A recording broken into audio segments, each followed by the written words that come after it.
환난 중에 여호와의 성전에 서 있는 여호와의 종들아, 여호와를 송축하라. 성소를 향하여 너희 손을 들고 여호와를 송축하라. 천지를 지으신 여호와께서 시온에서 너에게 복을 주실지어다. 아멘. 사랑하는 하나님 아버지, 온 나라가 코로나 바이러스로 힘겨운 싸움을 하고 있는데 비까지 몇 날 며칠 쏟아지며 신음하고 있습니다. 이 나라에 내린 비보다 더 많은 성령의 단비를 부어 주셔서 이 위기를 넉넉하게 이기게 하여 주시옵소서. 사랑하는 하나님 아버지, 특별히 간절히 기도하고자 이 자리에 나온 우리 성도들, 화면을 켜고 자리에 앉은 우리 성도들에게 은혜를 베풀어 주셔서 말씀을 깨닫게 하여 주시고 하나님을 더욱 사랑하게 하여 주시며 오늘을 주님께서 주시는 평안으로 살아가게 하여 주시옵소서. 예수님의 이름으로 기도합니다. 아멘. 오늘 하나님께서 우리에게 주시는 말씀은 로마서 9장 1절에서 13절까지의 말씀입니다. 신약성경 로마서 9장 1절에서 13절까지의 말씀을 교독하시겠습니다. 제가 먼저 읽겠습니다. 1절입니다. 1절과 2절을 제가 먼저 읽겠습니다. 내가 그리스도 안에서 참말을 하고 거짓말을 아니하노라. 나에게 큰 근심이 있는 것과 마음에 그치지 않는 고통이 있는 것을 내 양심이 성령 안에서 나와 더불어 증언하노니, 나의 형제 곧 고륙의 친척을 위하여 내 자신이 저주를 받아 그리스도에게서 끊어질지라도 원하는 바로라. 그들은 이스라엘 사람이라. 그들에게는 양자됨과 영광과 언약들과 율법을 세우신 것과 예배와 약속들이 있고, 조상들도 그들의 것이요 육신으로 하면 그리스도가 그들에게서 나셨으니 그는 만물 위에 계셔서 세세 찬양을 받으실 하나님이시니라. 아멘. 그러나 하나님의 말씀이 폐하여진 것 같지 않도다. 이스라엘에게서 난 그들이 다 이스라엘이 아니요 또한 하나님이시가 그의 자녀가 아니라 오직 이삭으로부터 난 자라야 내 씨라 불리리라 하였으니, 곧 육신의 자녀가 하나님의 자녀가 아니요 오직 약속의 자녀가 씨로 여기심을 받느니라. 약속의 말씀은 이것이니 명년 이때에 내가 이르리니 사라에게서 아들이 있으리라 하시니라. 그뿐 아니라 또한 리브가가 우리 조상 이삭한 사람으로 말미암아 임신하였는데 그 자식들이 아직 나지도 아니하고 무슨 선이나 악을 행하지 때 택하심을 따라 되는 하나님의 뜻이 행위로 말미암지 않고 오직 부르시는 이로 말미암아 서게 하려 하사, 리브가에게 이르시되 큰 자가 어린 자를 섬기리라 하셨나니, 기록된 바 내가 야곱은 사랑하고 에서는 미워하였다 하심과 같으니라. 아멘. 하루의 첫 시간을 하나님과 함께하는 우리 여러분들에게 하나님께서 따스한 손길로 함께하여 주시기를 축원드립니다. 사도 바울은 로마서 8장까지 온 인류에 임하는 하나님의 사랑이 어떻게 진행이 되고 얼마나 확실한 것인지를 아주 웅장하면서도 논리적으로 이렇게 적어 내려갔습니다. 그런데 9장에 보면 갑자기 그 분위기가 바뀌게 되죠. 주어도 우리에서 나로 바뀌게 되고, 하나님의 사랑에 대해서 이야기할 때에는 굉장히 벅찬 감격과 찬양의 그런 뉘앙스로 이야기를 하는 것 같았지만, 오늘 우리가 읽은 말씀처럼 갑자기 사도 바울은 마음에 큰 고통이 있고 근심이 있다라는 그런 이야기를 꺼냅니다. 어떻게 보면은 이렇게 막 기쁜 사람이 갑자기 우울해지고 눈물을 흘리고 마치 조울증에 걸린 것처럼 그런 괴로운 모습이 오늘 이 한 편지에서 나타나게 된다는 것이죠. 9장부터 11장까지는 참고로 사도 바울이 자기 민족 이스라엘에 대해서 하나님의 여러 말씀들을 인용하면서 하나님의 구원이 어떤 식으로 이루어지는지에 대한 내용이 나와 있습니다. 근데 이 말씀을 자세히 보면 사실 쉽게 이렇게 이야기가 전개되지 않습니다. 자세히 보면 볼수록 혼란스러워지는 것처럼 느껴질 수 있고, 도대체 이 말씀이 무엇을 말하는 것인지 사람을 헷갈리게 하는 그런 뉘앙스처럼 들리기도 합니다. 실제로 오늘 우리가 읽은 본문에만 하더라도 앞에서 한 말이랑 좀 다른 것 같은데 그런 말씀이 있기도 하고요. 그리고 이 말씀을 보면 과연 하나님께서 이런 말씀을 하셨어? 할 정도로 조금 어려운 말씀이 실제로 있습니다. 맨 먼저 앞부분에 보면 이런 말씀이 있죠. 사도 바울이 이런 이야기를 합니다. 나 자신이 하나님께 저주를 받아서 그리스도에게서 끊어질지라도, 이런 이야기를 하죠. 사실 이 말씀을 조금만 깊게 생각해 보면 이거 정말 사도 바울이 한 말이 맞을까 싶을 정도로 의아한 말입니다. 왜냐하면 사도 바울은 로마서 8장, 그러니까 이 9장을 시작하기 바로 얼마 전에 어떤 이야기를 했습니까? 내가 확신하노니 라고 말하면서 그 어떤 것도 우리를 하나님의 사랑에서 끊을 수 없다라고 본인이 선언하지 않았습니까? 본인이 하나님의 사랑이 그토록 능력 있고 그리고 우리를 절대 포기할 수 없다라는 것들을 자기가 그렇게 논리적으로 증명하고 선언해 놓고서 자기한테는 내가 차라리 하나님의 사랑에서 끊어질 수만 있다면 이런 이야기를 하고 있다는 겁니다. 그런데 이 말을 조금만 더 생각을 해본다면 그렇게 어렵지 않게 생각해 볼 수 있습니다. 이것은 마치 부모가 자녀가 심하게 아팠을 때 차라리 내가 대신 아플 수만 있다면 이라는 생각을 해보셨다면 사도 바울의 이러한 표현이 수사적인 것에 이렇게 있구나. 그러니까 강조, 내가 그만큼 이스라엘을 사랑한다라는 것에 있다는 것을 어렵지 않게 알 수 있기 때문입니다. 그러니까 이스라엘은 사도 바울에게 마치 형제와도 같고, 실제로 사도 바울은 이스라엘 민족이었으니까요. 뿐만 아니라 사도 바울이 로마서 8장에서 말했던 것처럼 성령의 탄식, 구원받지 못한 이 땅을 향한 성령님의 탄식, 그리고 이 땅 가운데 하나님의 심판 가운데 있는 모든 피조물들을 향한 성령님의 탄식을 사도 바울이 너무나도 잘 알기 때문에 지금의 이스라엘의 모습을 보고서 탄식하지 않을 수 없는, 그러니까 차라리 자기가 저주를 받아서 끊어질지언정 내 형제 이스라엘이 저런 모습으로 있는 것은 보고 견디지 못하겠다, 그러니까 너무 괴롭다라는 것을 이렇게 표현을 했다는 겁니다. 사도 바울이 그러니까 이 땅 가운데서 하나님의 심판을 그리스도 말고 누군가가, 사람이 대신 받을 수 없다는 것을 누구보다도 잘 알지만 하나님께서 이스라엘 때문에 너무나도 힘들어 하신다, 하나님께서 이스라엘을 너무나도 구원하고 싶어 하신다는 것들을 잘 알기 때문에 그리스도의 마음을 대변해서 이런 식으로 표현을 했다는 것이죠. 차라리 내가 하나님께 저주를 받아 그리스도에게서 끊어질지언정 이스라엘이 구원을 받았으면 좋겠다라고 이렇게 표현을 했다는 것입니다. 그리고 난 다음에 9장에서 연속되는 질문들이 등장을 합니다. 여러분들 성경 말씀 가지고 계시면 제가 이렇게 읽어드리는, 인용하는 말씀들을 한번 따라오셨으면 좋겠는데요. 오늘 본문에는 6절 말씀에 이런 말씀이 있습니다. 그러나 하나님의 말씀이 폐하여진 것 같지 않도다라는 말이 나오고요. 오늘 본문에 인용하진 않았지만 내일 본문이지만 14절에 이런 말씀이 있습니다. 그런즉 우리가 무슨 말을 하리요? 하나님께 불의가 있느냐라고 이야기를 하고, 그리고 19절에는 이런 말씀이 있습니다. 혹 내가 내게 말하기를 그러면 하나님이 어찌하여 허물하시느냐 라는 질문이 있고요. 그리고 30절에 이렇게 이야기를 하죠. 그런즉 우리가 무슨 말을 하리요 라고 합니다.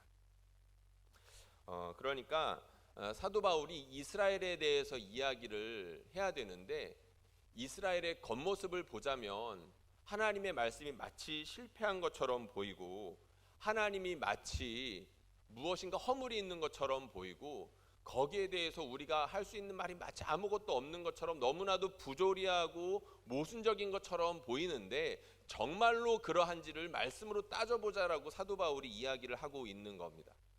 오늘 본문에서도 바로 그 지점을 사도 바울이 말씀으로 파고들고 있는 것이죠. 사도 바울의 마음을 아프게 하고, 그리고 근원적으로는 사도 바울 안에 계시는 성령님의 마음을 아프게 하고, 좀 더 근원적으로는 이 땅을 섭리하시고 온전히 통치하시는 하나님을 괴롭게 하는 이스라엘의 모습, 도대체 하나님에게서 정말로 멀어진 것이고, 그리고 하나님의 말씀이 실패한 것이냐라고 물으면서 거기에 대해서 말씀으로 직접 확인하고 있다는 것입니다. 그러면서 사도 바울이 오늘 어떤 이야기를 합니까? 지금 이스라엘의 모습을 보면 하나님의 말씀이 마치 실패한 것처럼 보이는데 정말로 그러하냐라고 하면서 아브라함과 이삭과 야곱에 대한 이야기를 합니다. 그러니까 이스라엘 백성의 조상이라고 할 수 있는 그 족장 시대의 최고로 유명한 사람들 아브라함, 이삭, 야곱의 이야기를 꺼낸 것이죠. 그러면서 하나님께서 그들을 어떻게 선택하셨고 그리고 어떻게 그들에게 구원의 역사들을 베풀어 가셨는지를 아주 짤막하게 이야기합니다. 하나님께서 아브라함을 선택하셨을 때 그리고 이삭을 낳게 하셨을 때 어떻게 하셨습니까? 오직 믿음으로 난 자라야 하나님에게 속한 사람이 되었었습니다. 사실 아브라함이 낳았던 자녀들은 여럿이 있죠. 그런데 하나님께서 아브라함이 하나님의 약속을 따라서 낳았던 자식은 이삭 한 명이었었습니다. 여기에서 이스마엘이란 이름은 나오지도 않죠. 그냥 지나가는데 이스마엘이 먼저 있었고 그리고 이삭이 있었는데 그 중에서 누가 진짜 약속의 자녀냐? 하나님께서 선택하여 주셨던 이삭이야말로 진짜 이스라엘 민족의 조상 아니냐라고 이야기를 하고 있는 것입니다. 그리고 또 한 다음에 어떤 이야기를 하고 있습니까? 리브가가 뱃속에 쌍둥이를 가졌는데 그 뱃속의 쌍둥이에게도 하나님의 선택이 임하지 않았느냐라는 이야기를 하고 있습니다. 야곱과 에서가 있었을 때 하나님께서 야곱은 사랑하였으되 에서는 미워하지 않았느냐. 이 말씀 좀 헷갈리지 않으십니까? 그리고 자세히 보면 하나님이 정말로 사람을 미워해? 라는 생각이 들게 하는 그런 말씀 아닙니까? 하나님은 사랑의 하나님인데 미워한다라는 말이 우리의 마음을 불편하게 한다는 겁니다. 그럼 이 말씀의 뜻이 무엇인지를 우리가 확인해 봐야 되겠죠. 실제로 사도 바울이 인용한 이 말씀은 말라기서 1장 2절과 3절에 나와 있는 말씀입니다. 거기에 보면 이스라엘이 질문을 하죠. 하나님을 향해서 하나님께서 정말로 우리를 사랑하셨습니까? 라고 마치 따지듯이 그리고 마치 사춘기 자녀가 부모에게 덤비듯이 그런 질문을 합니다. 하나님은 우리 사랑하지 않았습니다 라는 거죠. 거기에 대해서 하나님께서는 말라기 선지자를 통해서 바로 이 말씀을 하신 것입니다. 아니다, 내가 너희를 사랑했다라고 하는데 야곱은 사랑하였으되 에서는 내가 미워하였다라고 한 것이죠. 당시의 상황에서 이해를 하자면 이런 겁니다. 이스라엘도 죄인이고 이스라엘의 형제 에서, 그러니까 에서의 후손인 에돔 자손들도 죄인인데 똑같이 죄를 지어서 하나님께 심판을 받아 멸망받아 마땅하지만 이스라엘의 지금 모습이 어떠하느냐? 비록 눈에 보기에는 고난받는 것처럼 보일지 모르겠지만 바벨론에게 완전히 망해서 완전히 흩어진 것처럼 보였지만 하나님께서 70년이라는 그 약속 가운데에서 그 약속을 실제로 지키셨고 구원하시지 않았느냐? 완전히 멸망받아 사라져야 될 민족, 에돔과 같이 완전히 멸망해야 되는 그런 민족이지만 하나님께서 이스라엘에게 주셨던 그 약속 때문에 하나님께서 은혜로운 선택을 해주셨기 때문에 너희가 여전히 존재하고 있고 하나님께서 여전히 너희에게 말씀하고 있지 않느냐라고 이야기를 했다는 겁니다. 하나님께서 그들을 특별히 사랑하신다는 것을 야곱은 사랑하였고 에서는 미워하지 않았느냐라고 이렇게 표현을 했다는 거죠. 그런데 그 말씀을 사도 바울이 인용하고 있는 겁니다. 지금의 모습을 보자면 말라기 시대의 이스라엘처럼 유대인들이 고난을 받고 있는 것처럼 보인다. 그리고 이스라엘이 예수 그리스도를 거부하면서 유대인들이 예수 그리스도를 거부하면서 스스로 하나님을 향하여서 하나님은 우리를 사랑하지 않습니다라는 것처럼 비슷한 상황이다. 그러나 하나님의 사랑이 패하여진 것은 아니다라고 선언하고 있다는 것이죠. 사도 바울이 이런저런 말씀을 보면서 자기가 고민을 치열하게 했던 겁니다. 자기가 눈으로 보기에는 이스라엘 백성이 정말로 하나님의 선택을 받은 게 맞을까처럼 자기를 핍박하고 오히려 복음 전하는 그리스도인들을 괴롭게 하는 그런 악인의 모습 가운데 이렇게 처해 있는데, 말씀을 보면 볼수록 그것은 저들의 잘못일 뿐이지 하나님의 말씀이 실패한 것도 아니고 하나님이 잘못하는 것도 아니라는 것을 너무나도 깊이 깨달아 가고 있었다는 겁니다. 그러니까 오늘 말씀을 잘 보면 하나님의 말씀은 절대로 실패한 것이 아니지만, 마치 아브라함이 실수하여서 이스마엘을 낳았고 괴로운 일들을 스스로 만들었고, 그리고 에서가 장자권을 함부로 여기면서 하나님께 미움받을 짓을 했지만 하나님께서는 여전히 하나님께서 그 이스라엘 백성들 가운데에서 구원을 베풀어 주시는 것처럼, 사람의 잘못은, 사람이 괴로운 것은 사람의 잘못이고, 그러나 하나님께서는 하나님의 일들을 계속 하셨던 것처럼 이스라엘 백성 가운데서도 여전히 그런 일들이 있다는 겁니다. 이스라엘이 괴로운 것은 이스라엘 잘못 때문인 거지 하나님의 말씀이 실패해서 그런 것이 아니고, 여전히 하나님은 하나님의 일들을 하고 계신다는 것이죠. 이러한 대답을 통해서 사도 바울이 왜 그렇게 괴로워하고 있는지를 알 수가 있는 것입니다. 사도 바울이 오늘 말씀에서 다시 한번 말씀을 확인해 보겠는데요, 3절에 1절과 2절과 3절에 이런 말씀을 하죠. 나에게 큰 근심이 있는 것과 마음에 그치지 않는 고통이 있는 것을 내 양심이 성령 안에서 나와 더불어 증언하노니, 나의 형제 곧 고륙의 친척을 위하여 내 자신이 저주를 받아 그리스도에게서 끊어질지라도 원하는 바로라. 사도 바울이 말씀을 보면 볼수록 하나님의 사랑은 너무나도 확실한데, 지금 자기의 눈앞에 펼쳐지는 현실은 너무나도 부조리하고 하나님의 마음을 아프게 하는 일들 뿐이었던 겁니다. 하나님의 사랑은 분명한데 현실 가운데 그렇지 않으니 너무나도 확실한 하나님의 사랑을 붙잡고 하나님께서 도와주시지 않으면 안 된다는 것을 자기 마음 중심으로 깊이 애통해하면서 기도하는 마음으로 편지를 쓰고 있다는 것이죠. 바로 여기서 사도 바울이 어떤 마음으로, 어떤 자세로 이 로마서 9장을 쓰고 있는지를 우리가 짐작해 볼 수 있는 것입니다. 우리가 말씀을 보고 하나님의 존전 앞에 나와 이렇게 간절히 기도하는 이유가 바로 여기에 있습니다. 우리가 하나님의 말씀을 보면 볼수록 성령께서는 우리에게 믿음의 확신이라는 것을 주십니다. 하나님이 어떤 분이신지를 하나님을 가까이 하는 자들에게 축복으로 그렇게 알려주신다는 거죠. 그런데 그런 하나님을 알면 알수록 우리에게 더욱더 크게 다가오는 현실이 있습니다. 하나님은 이런 분인데 현실은 그렇지 않다는 거죠. 근데 이 눈에 보이는 현실보다도 더욱더 확실한 것이 하나님의 존재이고 하나님의 사랑이기 때문에 더욱더 확실한 것을 붙잡고 눈에 보이는 이런 부조리한 현실을 하나님께 올려드리는 겁니다. 하나님의 사랑은 너무나도 확실한데 내 눈앞에 보이는 내 가족들의 모습은 여전히 이러합니다. 내가 살아가는 현실은 이렇게 고통스럽습니다라고 하나님을 향하여서 간절히 자신의 바람을 올려드리며 기도하게 된다는 것이죠. 마치 사도 바울이 말했던 것처럼 차라리 내가 저주를 받아 끊어질지언정 저들의 모습이 이래서는 안 되는 거 아니겠습니까? 라고 애통해할 수 있다는 것입니다. 사랑하는 성도님들, 여러분들은 이 자리에 왜 나오셨습니까?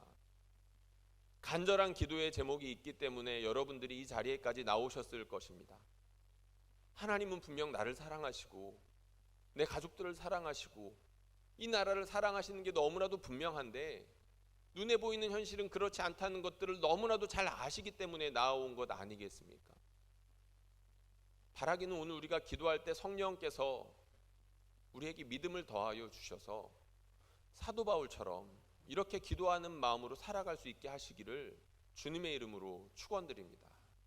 우리가 함께 기도하겠습니다. 이 시간 기도할 때에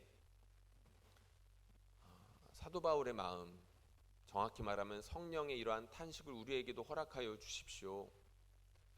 하나님의 사랑에 더욱더 확신하게 하여 주시고 동시에 우리 눈앞에 펼쳐져 있는 이런 부조리한 현실을 눈물 흘려 기도하게 하여 주시옵소서. 이 괴로운 현실을 믿음으로 이길 수 있게 하여 주시옵소서. 함께 기도하겠습니다. 사랑하는 하나님 아버지, 은혜를 주시니 감사드립니다. 우리 하나님 아버지께서 정말 이 땅 가운데 성령을 부어 주셨고 성령으로 말미암아 믿음의 사람들이 살아갈 수 있는 그런 큰 힘을 여전히 부어주고 계십니다. 그리스도께서도 십자가에 달리셨을 때 아버지 하나님, 나의 하나님, 나의 하나님이라고 부르짖으시며 하나님 괴롭게 탄식하여 주셨습니다. 하나님의 사랑은 너무나도 확실하지만 여전히 자신이 당하고 있는 그 괴로운 현실은 어떻게 감당하기가 너무나도 힘들었기 때문이 아니겠습니까? 그 힘든 현실을 감당하기 위하여서 성령님 힘달라고 이 괴로운 현실을 믿음으로 통과할 수 있게 해달라고 기도하여 주셨던 것 아니겠습니까? 사도 바울도 또한 그러합니다.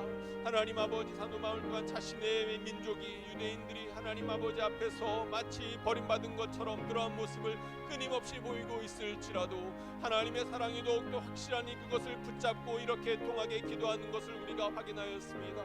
우리 하나님의 말씀이 폐하여진 것 같지 않습니다. 하나님의 말씀은 아브라함과 이삭과 야곱의 때도 동일하였으며 그리스도로 말미암아 더욱더 확실하여졌으며 그것을 하나님의 성령이 우리 안에서 친히 증거하여 주시고 기록된 말씀으로 이렇게 말씀하여 주고 계십니다. 하나님 이 시간을 문을 열어주시고 이 시간 하나님을 붙잡고 간절히 기도하는 우리 성도들과 하나님 영상을 통하여서 하나님께 기도하는 모든 성도들에게 하나님의 성령을 부어 주시옵소서. 간절히 기도할 수 있는 힘들을 부어 주시며 사도 바울이 이렇게 살아가며 하나님의 뜻대로 기도할 수 있게 하여 주셨던 것처럼 하나님 욕심 가운데 눈이 멀고 눈에 보이는 것들 때문에 눈이 멀어서 살아가는 우상 숭배자들처럼 사는 것이 아니라 진짜 우리의 참된 현실 무엇보다도 이 땅 가운데 가장 확실한 하나님의 사랑에 붙들려 살아갈 수 있도록 인도하여 주시옵소서. 하나님 아버지, 이 눈에 아무런 증거가 보이지 아니할지라도 주님 약속하신 말씀을 분명히 믿고 나아갈 수 있도록 인도하여 주시옵소서. 하나님 아버지, 가족들이 아픈 것들 때문에 우리의 가족들이 주를 믿지 않는 것들 때문에 하나님 물질적인 괴로움과 하나님 질병 때문에 하나님의 사랑에서 멀어지는 분들이 있습니까? 아닙니다. 하나님 아버지, 우리 마음 가운데 있는 하나님을 불신하는 마음 때문에 스스로 멀어지는 것 아니겠습니까?